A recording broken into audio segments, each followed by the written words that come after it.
Anjali. I am a beginner for learning spoken English. I want to share with you what I am learning. So let's start. Flowers.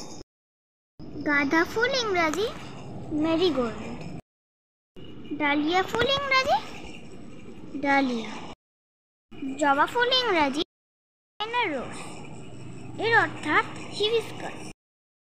পদ্ম ফুল ইংরাজি lotus, পলাশ ফুল ইংরাজি jasmine, সূর্যমুখী ইংরাজি sunflower, রজনীগন্ধা ইংরাজি টিউবারোজ, গোলাপ ইংরাজি রোজ, গন্ধরাজ ইংরাজি গার্ডেনিয়া।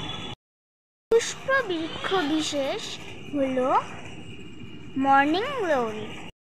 করবী ফুল ইংরাজি মানে ওরেন্ডার, যে চিরসবুজ গুল্ম বিশেষ, এর ইংরাজি হচ্ছে ক্যামেলিয়া। ঘণ্টাকার পুষ্প বিশেষ, এর মানে হচ্ছে টিউলিপ। কি বললাম? টিউলিপ। যে রাজনা গোত্রীয় ফুল, এর ইংরাজি অর্থ অর্চিড। আর লিলি ফুল ইংরাজি লিলি। বর্ণ পুষ্প বিশেষ, এর ইংরাজি হচ্ছে ড্যাফোডিল। টাটা।